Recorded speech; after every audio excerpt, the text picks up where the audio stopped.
ଧର୍ମଗ୍ରନ୍ଥାନୁସାରେ ଗାଈ ଦେହରେ ସମସ୍ତ ଦେବାଦେବୀ ବାସ କରନ୍ତି। ତେଣୁ ଗାଈର ପୂଜା କରିବା ଦ୍ୱାରା ସମସ୍ତ ଦେବାଦେବୀଙ୍କ ପୂଜାର ଫଳ ପ୍ରାପ୍ତ ହୋଇଥାଏ।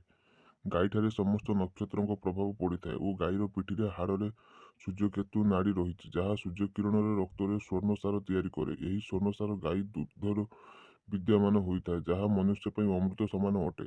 ତେବେ ଆଜି ଆମେ ଗୋମାତାଙ୍କୁ ପୂଜା କଲେ ମନୁଷ୍ୟକୁ କେଉଁ ଫଳ ସବୁ ପ୍ରାପ୍ତ ହୁଏ, ଗୃହରୁ ବାସ୍ତୁ ଦୋଷ ଦୂର କରିବା ପାଇଁ କ'ଣ ଉପାୟ କରିବା ଉଚିତ ଓ ଗାଈର କେଉଁ ଅଙ୍ଗକୁ ସ୍ପର୍ଶ କରିବା ଶୁଭ ବୋଲି ଶାସ୍ତ୍ରରେ ଲେଖାଯାଇଛି, ତାହା ଆମେ ଆପଣଙ୍କୁ ଜଣାଇବୁ।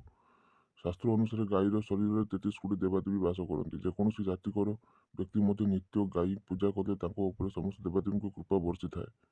ଗୋମାତା କାମଧେନୁ ଅଟନ୍ତି, ତେଣୁ ଯେଉଁ ବ୍ୟକ୍ତି ଗାଈକୁ ମାତା ପରି ମାନି ତାଙ୍କର ପୂଜା କରନ୍ତି, ଗୋମାତା ତାଙ୍କ ଉପରେ ଆସୁଥିବା ସମସ୍ତ ସଙ୍କଟ ହରଣ କରନ୍ତି। କୁହାଯାଏ କି ସୂର୍ଯ୍ୟାସ୍ତ ପରେ ଗାଈ ଘରକୁ ଫେରିବା ସମୟରେ ତାଙ୍କ ଖୁରାରୁ ଯେଉଁ ଧୂଳି ଉଡ଼ିଥାଏ ତାହା ମନୁଷ୍ୟର ସମସ୍ତ ପାପ ଧୋଇ ଦେଇପାରେ। ଯଦି କେଉଁ ବ୍ୟକ୍ତି ସ୍ୱଭାବରେ କ୍ରୋଧୀ, ପାଠରେ ଅସଫଳ କିମ୍ବା କଥା କହିବାରେ ଅସମର୍ଥ ଅଟନ୍ତି, ତେବେ ସେହି ବ୍ୟକ୍ତି ଗାଈକୁ ସବୁଜ ଚାରା ନିଶ୍ଚୟ ଖୁଆଇବା ଉଚିତ। ଏହାଦ୍ୱାରା ଭୂତଗୃହ ଦଶା ଦୂର ହେବା ସହ ସମସ୍ତ ଅସୁବିଧା ଦୂର ହୋଇଥାଏ। ଗାଈ ଦାନ କରିବା ଶାସ୍ତ୍ରରେ ଅତ୍ୟନ୍ତ ଶୁଭ ଫଳଦାୟକ ବୋଲି କୁହାଯାଇଛି। ଯଦି ମଙ୍ଗଳ ଦଶା ଖରାପ ଅଛି, ତେବେ କୌଣସି ବ୍ରାହ୍ମଣଙ୍କୁ ଅଥବା ଗରିବ ବ୍ୟକ୍ତିଙ୍କୁ ଗୋଦାନ ଅବଶ୍ୟ କରନ୍ତୁ। ଯଦି ନବଗ୍ରହ ଶାନ୍ତି କିମ୍ବା ଶନିଙ୍କ ଦଶା ଠିକ୍ କରିବାକୁ ଅଛି, ତେବେ କାଳି ଗାଈର ଦାନ ଅବଶ୍ୟ କରନ୍ତୁ। ଏହାଦ୍ୱାରା ସମସ୍ତ କଷ୍ଟରୁ ମୁକ୍ତି ମିଳେ ଓ ଶନିଙ୍କ କୃପାରୁ ସବୁ ଠିକ୍ ହୋଇଯାଏ। ଅନେକ ଚେଷ୍ଟା କରିବା ପରେ ମଧ୍ୟ ଯଦି କୌଣସି କାମ ସମ୍ପୂର୍ଣ୍ଣ ହୋଇପାରୁନଥିବ, ତେବେ ଗୋମାତାଙ୍କୁ ରୁଟି ଖୁଆଇ ତାଙ୍କ କାନରେ ନିଜ ମନସ୍କାମନା ନିଶ୍ଚୟ କୁହନ୍ତୁ।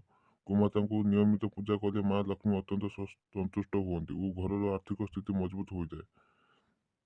ଖରାଦିନ ଦ୍ୱାର ପାଖକୁ ଆସୁଥିବା ଗୋମାତାଙ୍କୁ ଅବଶ୍ୟ ଜଳପାନ କରାନ୍ତୁ। ଏହାଦ୍ୱାରା ସମସ୍ତ ପ୍ରକାର ରୋଗରୁ ମୁକ୍ତି ମିଳିଥାଏ। ଶୀତଦିନେ ଗୋମାତାଙ୍କୁ ଗୁଡ଼ ଖୁଆନ୍ତୁ, କିନ୍ତୁ ଖରା ଦିନେ ଖୁଆନ୍ତୁ ନାହିଁ। ପିତୃଦୋଷ ଦୂର କରିବାକୁ ଚାହୁଁଥିଲେ ଅମାବାସ୍ୟା ଦିନ ଗୋମାତାଙ୍କୁ ଗୁଡ଼ ଓ ରୁଟି ଓ ଚୂରା ଖୁଆନ୍ତୁ। ଗୋମାତାଙ୍କ ପିଠିରେ ଥିବା କୁବ୍ଜାରେ ଏକ ସୂର୍ଯ୍ୟକେତୁ ନାଡ଼ି ରହିଛି। ପ୍ରତିଦିନ ସକାଳେ ଏହି କୁବ୍ଜାରେ ହାତ ଫେରିବା ଦ୍ୱାରା ମନୁଷ୍ୟର ସମସ୍ତ ମନସ୍କାମନା ପୂର୍ଣ୍ଣ ହୋଇଥାଏ।